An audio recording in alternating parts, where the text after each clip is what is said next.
Hello, hello, hello, everybody. Welcome to the Coaching Corner with me, Jamila, aka the IEP Coach.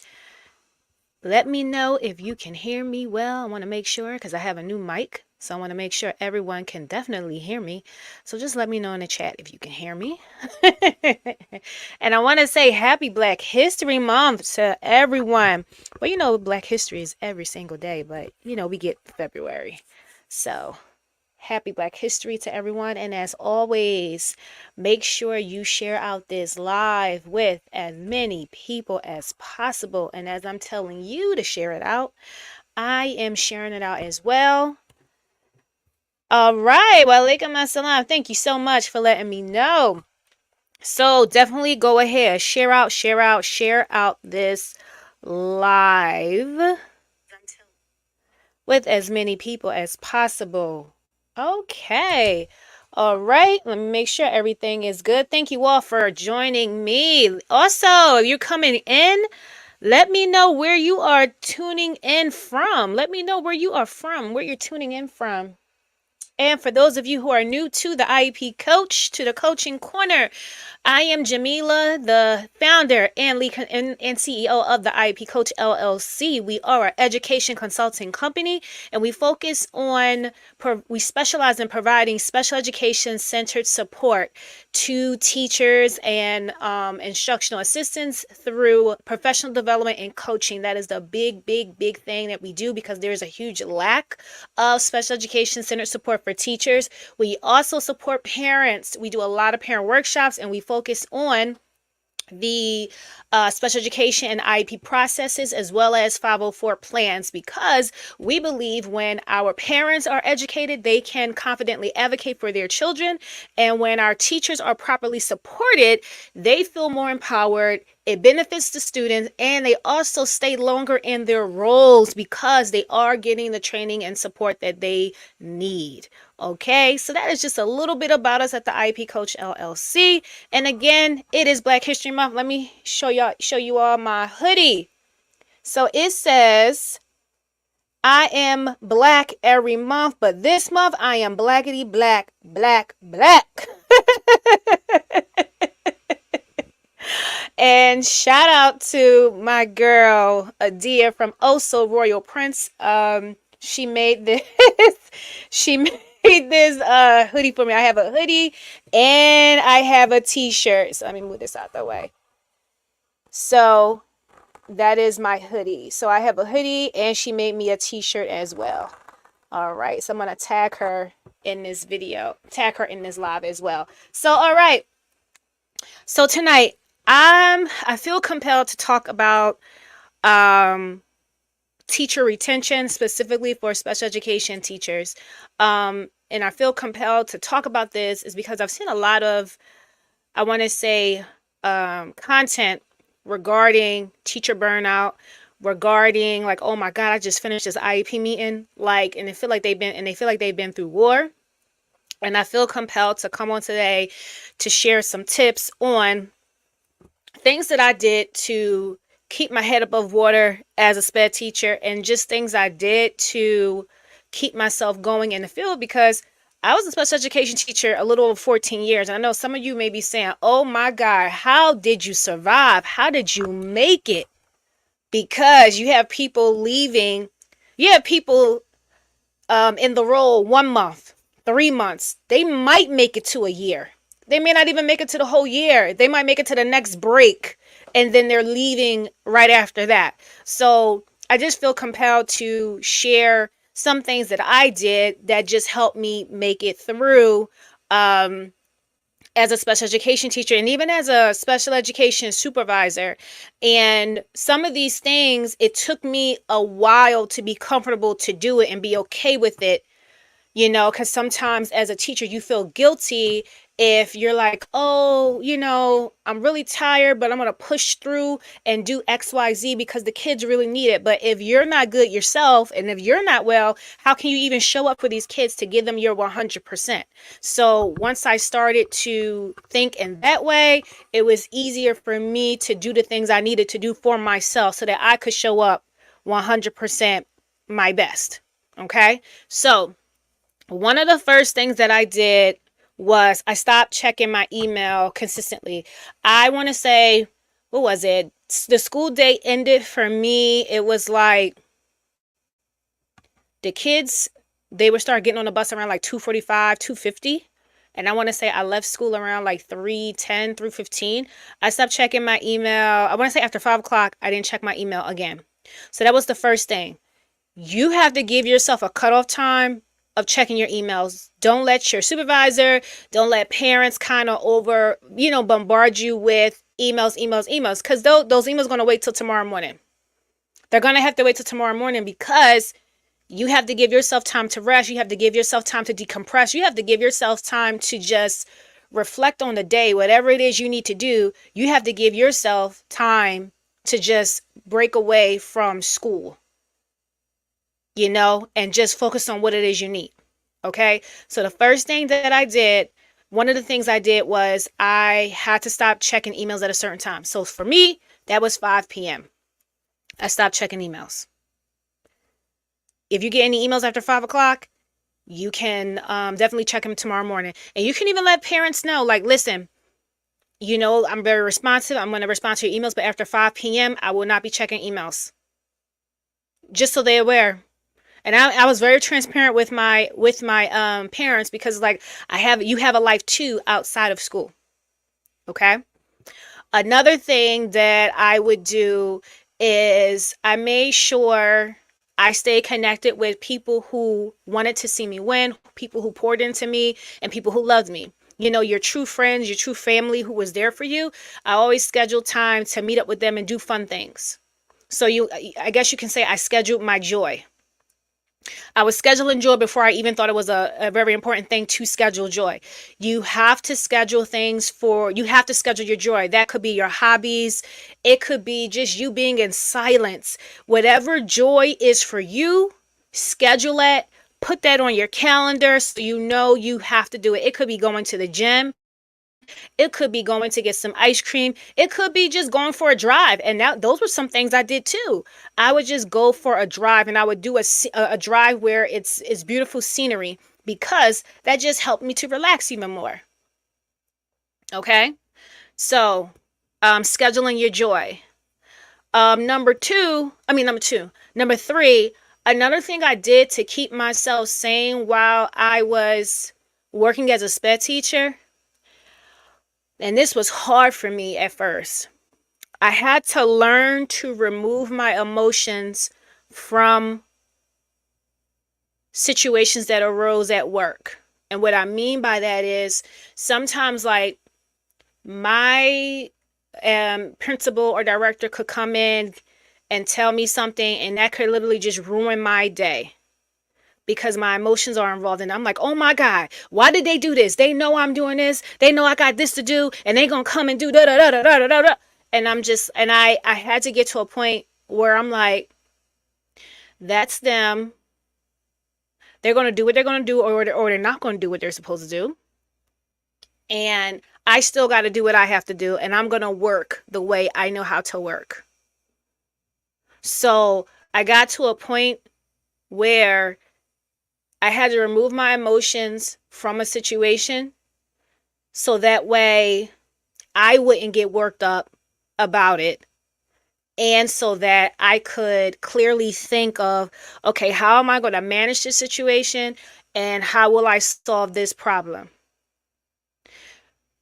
Prime example, I could get another kid added to my caseload. My caseload is already big, and I get another kid added, and I could say, oh my God, why did you give him to me? Why didn't you give that student to da da da? Why didn't you da da da da? And it's like, okay, take your emotions out for a second.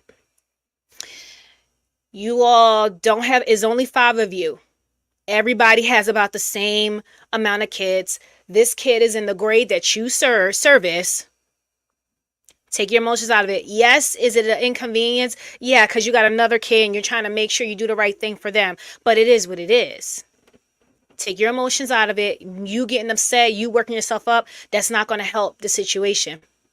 It's not going to help me get my work done. It's not going to help me in this situation. And I also use that when it came to when when it came to advocating for children and when it came to advocating for the teachers in my school and even the parents, I had to take my emotions out of it so that way I could clearly focus on the task at hand and the issue at hand. So then that way I can, so that way, I'm not, my emotions are not driving any decisions that I'm making. And that took me a long time to do because a lot of times, you do lead with emotion because as a teacher, you work so hard and sometimes you take things personal and you have to not take things personal. Like even when students don't do what they're supposed to do, they having a bad day, there are times you're going to tell yourself tomorrow is a brand new day. We're going to start fresh tomorrow. Tomorrow is a brand new day. And when you're working, especially when you're working in special education, you have so much. You may be the emotional support teacher and you're working with a lot of behaviors. You may be the autistic support teacher and you're working with students who have autism. You may be working with severely autistic students, and it's a lot. And when people are not doing the job that you do, working you work, they don't really understand how much work goes into do these roles. It's a lot. And they can easily say, well, you signed up for that. It's like, well, no, not really. I didn't sign up for all of this extra stuff too. So I had to learn to take my emotions out of the situation so that way I wouldn't respond, so that my emotions wasn't driving my response and how I solve problems. Okay. Another thing I did to keep myself sane, if I didn't know something and if I didn't know how to do something, if none of my colleagues knew how, and if I reached out to my director and I still didn't get no answer, I just went on the internet. I was in Facebook groups. I went on the internet to research the answers to some of the problems that I had that I wanted answers to. Because at the end of the day, I felt like, well, you don't know. And I'm like, let me go find out. That's just how I moved. I was like, let me just go find out. And that's how I learned some things, and I was able to implement it in my practice. I was able to learn more about Sped law. I was able to I wasn't afraid to invest in myself if I needed to, because hey, my school is not doing it. Hey, that's not going to stop me from learning. I never wanted to be stagnant in anything that I do, so I had no problem investing in myself. I had no problem doing it. Okay, so I said I stopped checking emails at a certain time. I said I removed my emotions from things so that way I wouldn't have my emotions driving my decision making. I said schedule your joy. I had no problem investing in myself, researching answers, researching strategies that work with students. Because one particular year when you're a SPED teacher, you do everything. I had to do social skills groups. I had a group of boys. They did not require an autistic support classroom. They were on my caseload. Were they on my caseload? I can't remember if all of them were on my caseload, but I serviced that grade and I was like, oh, you need to do group with them. I'm like, group? I don't know what do you mean do group with them? I'm like, I'm not a behavior specialist. Well, I worked with this group from grade 4th through 6th, and I was on the internet every week putting lessons together for our social skills group. And that's how I learned different strategies. That's how I learned how to run a social skills group. Hey, nobody in my school did it before. No administrator was getting back to me. So I was like, I can't just go in there and say, well, they didn't show me, I can't do it. I just took it upon myself to learn myself. Okay. Number 5, what's another thing that I did? Another thing that I did to keep myself sane. Okay. I had, and this may not work for everybody. You may not advocate the way I do. I had no problem advocating for myself. I had no problem disagreeing with an administrator. And I say that respectfully. I don't mean that like I'm going in nasty, like you this, I ain't doing da da da. You don't know what you're doing, and I'm not going to do it. No, I respectfully had no problem advocating for myself with administrators, and I had no and I didn't have a problem with expressing my needs to my administrator, or and even giving feedback to my administrator. I had no problem sharing how I felt, honestly, how I felt. And I did it in the most respectful way. And for some people that look, they was like, "Oh, Miss Pat, she don't even care. She don't care. She'll do whatever." And it's not that I didn't care. It was just I need to express how I'm feeling to you. So then that way we can discuss how can we move from this? How can we make this situation better for us at this school? And I pay attention to people's actions. So after I had no problem advocating for myself and sharing what it is that I needed, me watching how my administrators responded to me after that. Did they help me? Did they help my team? Did they really do what they needed to do to assist us? Allowed me to then make necessary decisions I needed to make for myself. Because also for me to have stayed in special education as long as I had to leave some schools where I had to leave some places where I worked, meaning I didn't quit. I went to another district.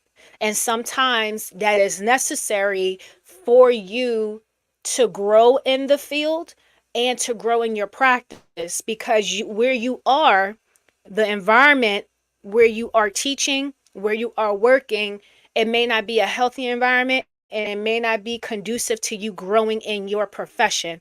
And it is necessary for you to change a school or change districts. That is something that I did. And I want to say that helped me to grow even more in my profession. Because if you truly, love, you know, teaching, you love what you're doing, you love the field that you're in, like I said, I never wanted to be stagnant. And when I felt like if I stayed where I was, I would have been stagnant, and I never want to feel that way. I'm like, okay, I have to change my environment. I have to change my surroundings. I have to move on. And when you are headed for great things and you're headed for greatness, you can't take the good with you. Like you may have good, and of course you're gonna miss the people you work with. Maybe, maybe not. But if you have like a good team, you may miss that team. But for yourself, you're headed for greatness. You're headed for something different, something else. You have to leave in order to do that. Because if you stay, you will be stagnant. Okay?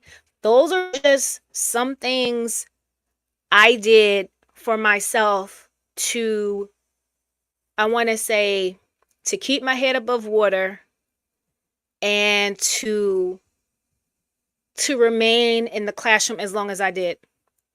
So again, I stopped checking my emails at a certain time. I had no problem researching to find answers to problems that I had, because I didn't always get an answer from my administration or from my directors. I scheduled my joy and my fun. Like my students, they knew I traveled. They knew I traveled. I would share pictures and everything, because that was part of my scheduled joy. Traveling brings me so much joy, and so that was part of my scheduled joy. You know, so I did that. Um, I learned to not respond to things so emotionally, and removing my emotions from the situation so that way I could think clearly, and so that my emotions didn't drive my decision making. So that way I'm not making an impulsive decision because I'm upset or because I'm hurt. I want to be able to think logically and rationally. And then the last thing that I did, I would say, I changed school districts. I changed schools. Sometimes that is necessary for your own growth and your own personal growth and your own professional growth. You have to change where you are. You have to change the environment that you are working in. Okay? So I just wanted to share those tips. I hope that it helps someone. What worked for me may not work for you, but I'm very transparent with you guys, so I'm telling you what worked for me. And do what works best for you. Like, really think about what's going to help you make it through, because there are some things we just have no control over. We have no control over the number of students that transfer into our schools, transfer into our school districts, who who get IEPs, who are added to your case. So there are some things that are just out of our control, and we have to do whatever we need to do so that way we can remain sane and keep our head above water when working in the field of special education, because it is hard. It is hard. And if you don't have community or somebody that you trust, that you can talk to, that you can vent to, that can help you or just assist you in any type of way, then you feel alone. You feel alone. And you definitely need community. You need a network of other teachers, other people that are going through the same thing you are. So that way you just have that support. Okay. And if anyone, if any of you watching this live and you just need to chat, you want to vent, you can definitely DM us at the IEP Coach LLC. We're very responsive. You can send us an email. I'm going to drop our link tree so that way you can connect with us, and you can email us, DM us. Like I said, we're very responsive. So I'm going to drop the link for you all. And for my people on Instagram, you can click the link in our bio, but I'm just going to drop it here. And also so again, if you need to just talk, chat, you can do voice. I recommend you do message us on Facebook or Instagram, because then you can leave a voice memo, because on TikTok we can't leave any voice memos, and I know sometimes it's easier for you to speak versus typing everything out. And we can respond to you. You definitely need support when you are working in this field. Also, I have some freebies for you. I love to give away some free stuff if I can. So on our freebies, we have things for parents, we have things for teachers, we have things for administrators. So you can go ahead, and I just dropped the link for our freebies. So definitely take advantage of that. I'm going to share it over here on Instagram to our freebies. All right. We have, again, happy Black History Month. We are going to be highlighting, I'm gonna let it be a surprise. I'm not gonna come out and tell you what we're doing. So just continue to follow us at the IEP Coach and follow our content. Thank you all for following us. So we definitely gonna be dropping some things now until the end of Black History Month. So definitely stay tuned. Our Speducators Rise program, we have a few spots open, so definitely you can click the link and check out our Speducators Rise group coaching program specifically for special education teachers. We have a few spots open, so you can definitely check that out. Also, our Master IEP course, where you can learn to read and understand an IEP. That is open, and the link is in the comments for you to enroll. If you need to learn more about the IEP, that is available for you as well. And as always, we go live every Tuesday, 6:30 p.m. Eastern Standard Time. If you have any questions, or you have any topics you want us to cover, you can send us a DM, you can message us, you can email us. We are very responsive, and we will take it into account for the next time we do a live. And if you are catching this on a replay, put hashtag replay in the comments so we know you're catching this on a replay. And as always, please stay safe and please give yourself grace. Please. Until next time, have a great evening.